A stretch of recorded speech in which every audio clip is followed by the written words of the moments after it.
por estar aquí y gracias por apoyarnos en este sitio tan entrañable. Bien, a presentación estaba previsto que a realizáramos Rebeca, que é a coordinadora da sección de Patrimonio e Culturas da Consello da Cultura Galega, e eu. Ela tuvo un problema ahora mismo que impide estar aquí, pero envioume o seu texto, a súa presentación, que os vou ler. Este encontro é un dos encontros monográficos co patrimonio cultural, que é unha iniciativa da sección de Patrimonio e Bens Culturais da Consello da Cultura Galega para chegar ao público os proxectos que se están levando a cabo en Galicia no ámbito do patrimonio cultural. A intención destos encontros é facer dar un xeito de alto-falante do patrimonio, será un espazo de difusión, debate, encontro e coñecemento alrededor de diferentes proxectos que afectan o patrimonio cultural en xeral e que moitas veces non serán un público amplo por diferentes motivos. Os encontros apoien a calquera persoa que queira chegar a este espazo, ben sexa profesional da xestión do patrimonio da cultura, investigador ou calquera xente social que teña interese por o patrimonio. O formato que se escolleu no seu momento, cando iniciamos estes encontros, foi a presentación do proxecto correspondente en charlas curtas e un tempo final de debate e os protagonistas destes encontros eran o elemento patrimonial e o debate alrededor dele.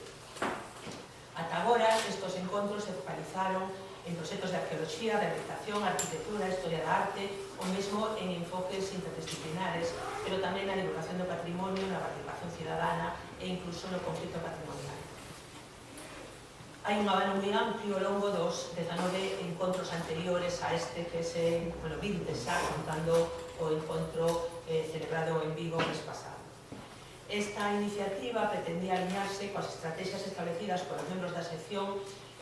recollendo por unha banda o papel da Consello da Cultura Galega como a xente que non só debe protexer a nosa cultura, senón fomentala, dinamizala e incluso excitala, xerando novas inquedanzas e identificando novos retos, problemáticas e necesidades ou acollendo as inquietudes da ciudadanía respecto á cultura, especialmente ao patrimonio como elemento identitario.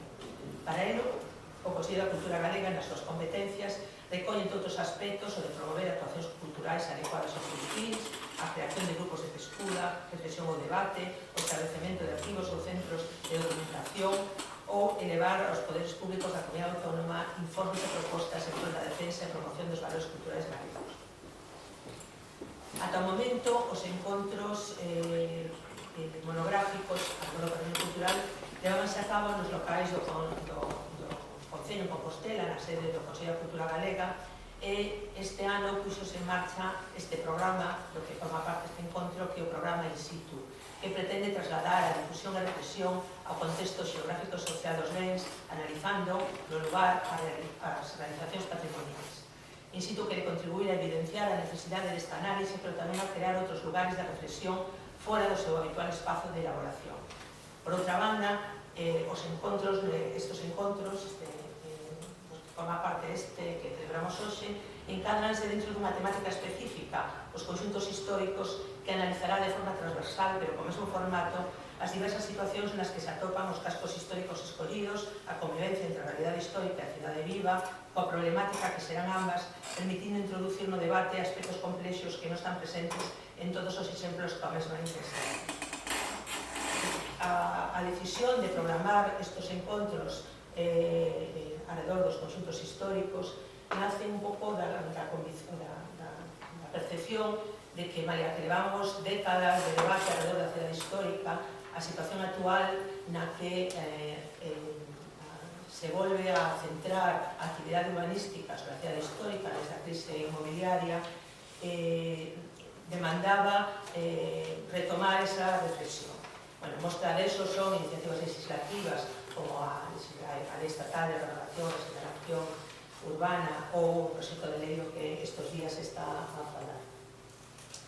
Dende a nova cultura da cidade, a volta da experiencia de Bolonia, a metodoloxía de conservación e restauración da cidade histórica formulouse dende unha visión integrada da cidade e da súa relación co territorio, facendo énfase na salvagarda social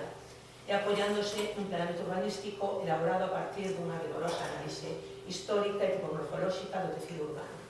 No noso contexto, esta metodoloxía introduciuse, por un lado, formulando un planeamento ou a necesidade de que existise un planeamento de protección,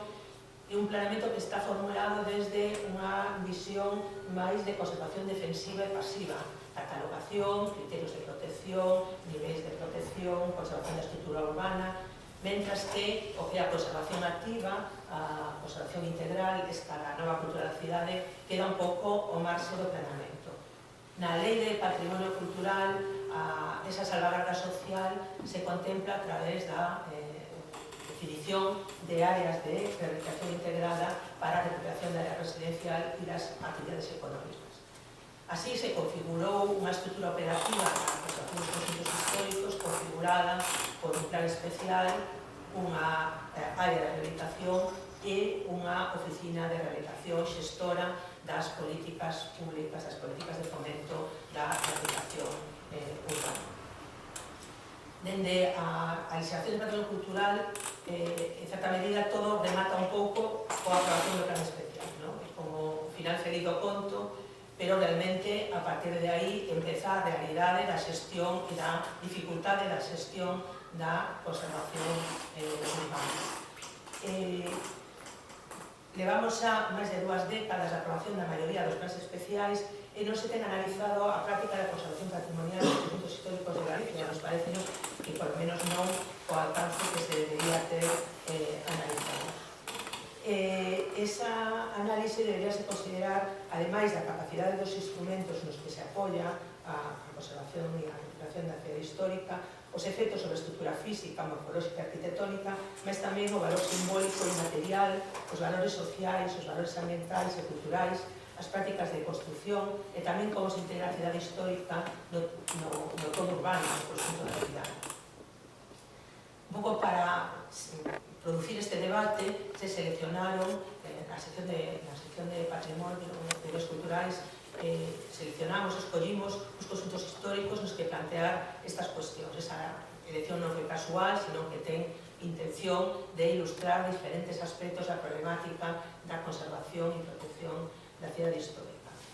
O mes pasado celebramos un encontro en Vigo que estivo moi centrado en dos aspectos que son importantes no traballo que se fixo ali, que son, por un lado, a intervención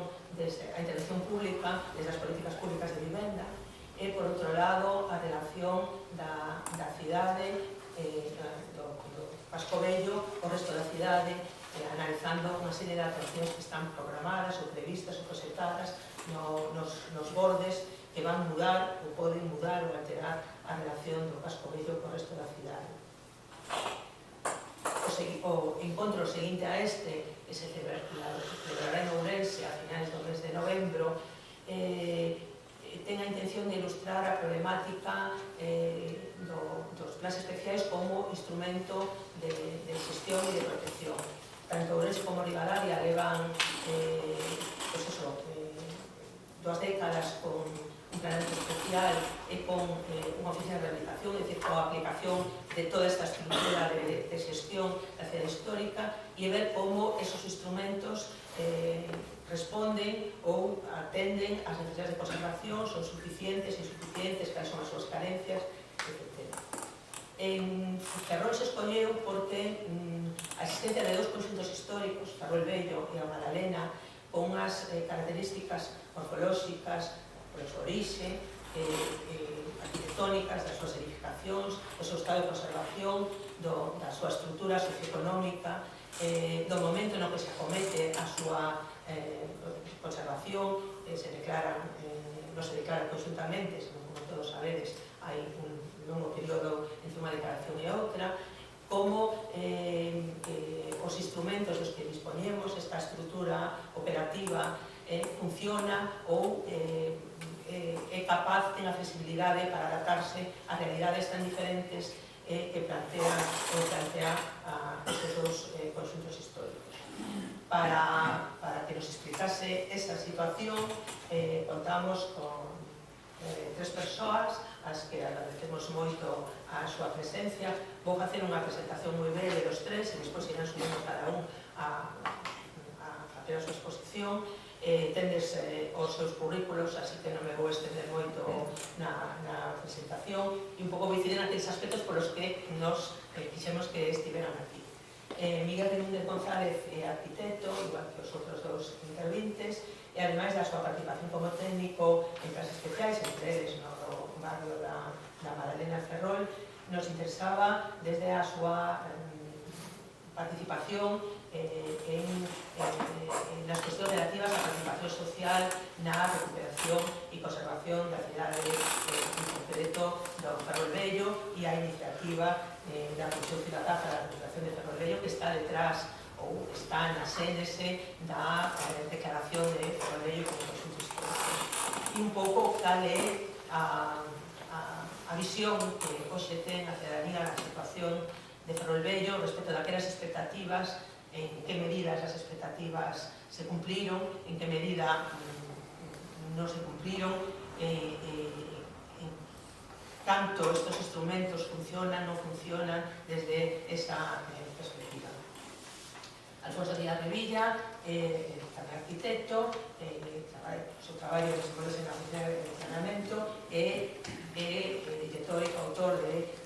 varias figuras de planeamento, algunhas das citadas de Galicia, entre eles o de Ferrol, e dos dos plans especiais dos dos conxuntos históricos dos que hoxe imos falar, por tanto, coñecedor de cal é a problemática da elaboración, redacción e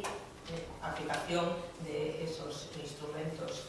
nestas dúas realidades tan diferentes. E, finalmente, intervirá Ignacio Mendizábal, que é director da Oficina de Rehabilitación Municipal de Ferrol desde 2002, por lo tanto, ten unha ampla experiencia na resolución da problemática da xestión e, ademais, de outras series de rehabilitación na cidade, das que hoxe non imos falar, pero que tamén sería interesante falar en outro momento, da problemática da aplicación da rehabilitación, das políticas e medidas de fomento, en que medida funcionan, non funcionan e cales son os problemas da súa aplicación. Entón, imos empezar. A primeira intervención será a de Miguel Benúndez, que vou acompañar aquí na mesa para que non se sientan solos e abandonados, e despois de cada unha das tres intervencións temos